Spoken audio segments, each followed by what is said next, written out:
Guys আমার কাছে token আছে 10,500। এটা নিয়ে আমি আমার টিমমেটকে নিয়ে আমি জোন পুশ দিয়ে বের হইতেছিলাম জোন থেকে। আর আমার টিমমেটরা সবাই গাড়ি থেকে নাইমা যায় আর আমি একা একা আর কি ওই ফ্যাক্টরির পাশে চলে যাই গাড়িটা নিয়ে জোনের ভিতর ঢোকার জন্য, জোন পুশ করার জন্য যাইতেছিলাম।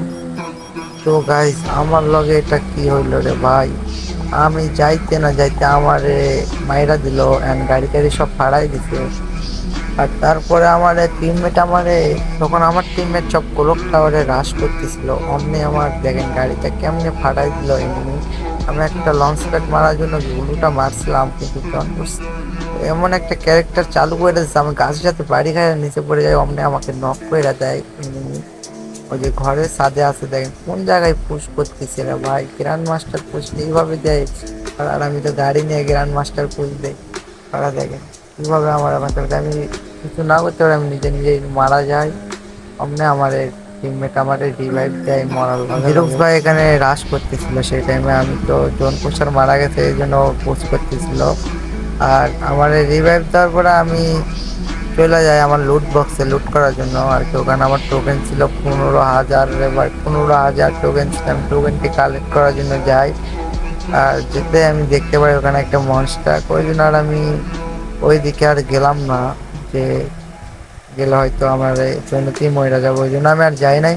তো মনস্টারটা নেওয়ার পরে কি হলো রে ভাই, ওরা আমার মনস্টার আর কি ফাড়ানোর জন্য কত না কত চেষ্টা করছে, অবশেষে আমার মনস্টারটা ওরা এখানে ফাইটা দেয় আর কি। গাড়ির অবস্থা রাখি দেখেন আমার এখানেই নক করে দেয় ওরা। আমার টিমে আমাকে বাঁচানোর জন্য আইসলো বাট আসতে পারলো না ও। পরে জিরক্স ভাই এখানে গাড়ি দিয়ে কি করতেছিল গাইস, এমন পরিস্থিতিতে আমি কোনোদিন পড়ি নাই যে এভাবে করে জোনে গিয়ে আমি গাড়ি ভাড়ায় আমার মায়েরা দিব।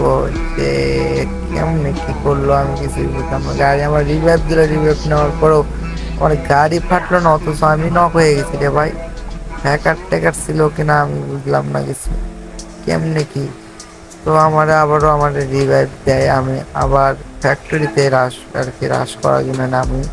যেহেতু আমার টিমমেট সব ফ্যাক্টরিতে আছে, আমি ফ্যাক্টরিতে রাশ করার জন্য নামি। নামার সময় আমি ভাবলাম যে এই পাশে নামলে সম্ভবত কোনো এনিমি থাকবো না, আমি এই জন্য এই পাশে আমি ল্যান্ডটা করি। ভাই কি যে হলো এখানে দেখেন, ল্যান্ড করার লগে লগে আমি ফেমাসটা হাতে না পেতে না পেতে এই পিছন থেকে সামন থেকে আমার উড়া ধরা বাইরে ভাই মার রে ভাই, কেমন এলিমিনার রে ভাই, কোনো দেখা দেখি নাই, লগে নামার লগে লগে আমার মায়েরা দিচ্ছে। তখন ফাড়িয়াও জোন পুশ দিচ্ছিল গাড়ি নিয়ে, সে আমাকে নামানোর জন্য আর কি যায়।